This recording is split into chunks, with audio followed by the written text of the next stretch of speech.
আসসালামু আলাইকুম everyone, welcome to পুশাস কিচেন স্টুডিও। আজকে আপনাদের সাথে শেয়ার করব অনেক মজার একটা রেসিপি, সিজনিং ভেজিটেবল। আবার এটাকে বলে চাইনিজ সবজি। আমাদের ঘরে যা যা অ্যাভেলেবেল আছে আমরা সেই সবজি দিয়ে এটা বানাতে পারি।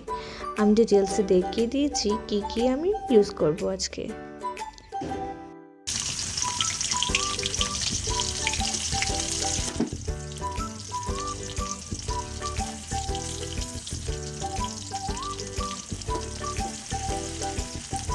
প্রথমেই আমাদের যা লাগছে, ফার্স্টে একটি কড়াইয়ে আমরা 2 টেবিল চামচ সয়াবিন তেল নিয়ে নেব।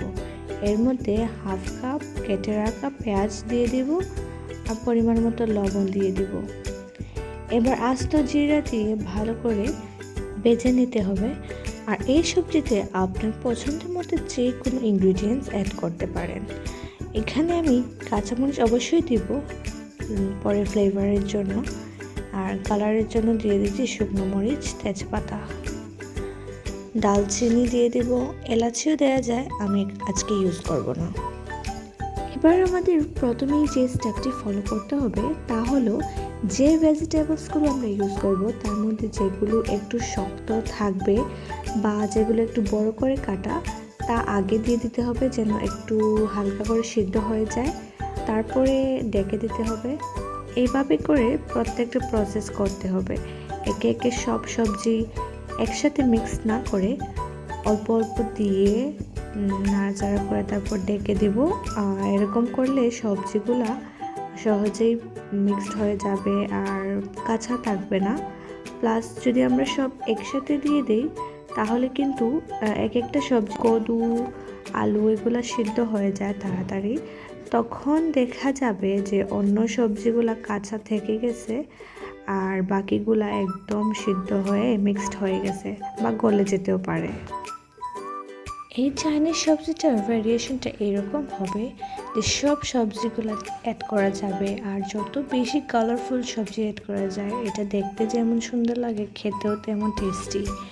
তাই আমরা চেষ্টা করব যে বিভিন্ন ধরনের সবজি অ্যাড করার। আপনারা নিশ্চয়ই ফলো করতেছেন, আমি সব সবজি একসাথে দেইনি, বারে বারে দিয়ে 5 মিনিট পর পর নেড়ে দিচ্ছি আর রান্না করে ফেলছি। এবার আমি যে স্টেপটা করব সেটা হলো চাইনিজ সবজিটার মেইন অ্যাট্রাকশন। এখানে আমি 1 কাপ দুধ আগে থেকে জাল করে নিয়েছিলাম ওইটা দিয়ে দিলাম। আর সবজিগুলো যখন 95% রান্না করা হয়ে গেছে তখন দিয়ে ঢেকে দেব। আর এই দুধ দিয়ে জাল করে নিব সব সবজিগুলো। আমি কিন্তু এখানে 6 ধরনের সবজি ইউজ করেছি। আপনাদের যে সেম ইউজ করতে হবে তা কিন্তু নয়, আপনাদের হাতের কাছে যা যা থাকবে আপনারা ইউজ করতে পারেন। তো চলুন এবার আমরা সেকেন্ড স্টেপে চলে যাই। এখানে আমার লাগবে কর্নফ্লাওয়ার। আমি কর্নফ্লাওয়ার 2 চা চামচ নিয়ে নিলাম। এবার অল্প পানি দিয়ে কর্নফ্লাওয়ারটা ভালো করে গুলে নেব যাতে করে কোনো লাম্পস না থাকে। এটা কিন্তু আমার সবজিকে একটা ঘনত্ব বা চাইনিজ সবজি যে নাম দেওয়া হয়, এই চাইনিজ সবজির মেইন ইনগ্রিডিয়েন্টসটাই হলো কর্নফ্লাওয়ার। আপনারা অবশ্যই চেক করে নেবেন সব সবজি কি সিদ্ধ হয়েছে ভালোভাবে। তারপরে কর্নফ্লাওয়ারটা আমরা একসাথে দিতে পারবো না, অল্প দিতে হবে, তারপর আস্তে আস্তে করে নাড়তে হবে। এভাবে করে আমরা 3 ভাগে কর্নফ্লাওয়ারটা দিয়ে দিব।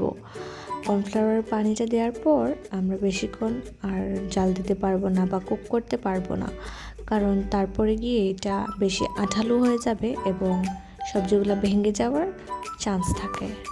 এ পর্যায়ে সবজিগুলো কাঁচা যাতে না থাকে আর লবণটা যাতে আপনারা টেস্ট করে নেন এটা মাথায় রাখবেন।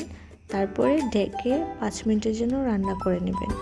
অবশেষে আমি ফ্লেভারের জন্য এখানে কাঁচামরিচকে ফালি করে কেটে উপরে দিয়ে দিব। উপরে কাঁচামরিচটা দিলে বেশি জালটা বের হবে না, প্লাস কালারটা অনেক সুন্দর থাকে। আর এখানে আপনারা চাইলে ধনেপাতা ইউজ করতে পারেন। আমি হাত দিয়ে ধনেপাতাকে ছিঁড়ে উপরে দিয়ে দিলাম। বেশ, তৈরি হয়ে গেল আমার চাইনিজ সবজি। আপনারা একবার হলেও বাসায় ট্রাই করে দেখতে পারেন, অনেক ইজি আর মাত্র 10 মিনিটে রান্না করা যায় এই চাইনিজ সবজি। আর এটা বাচ্চারা অনেক পছন্দ করে, এটা রুটির সাথে, ভাতের সাথে সব কিছুর সাথে যায়। Thanks for watching, Allah Hafiz.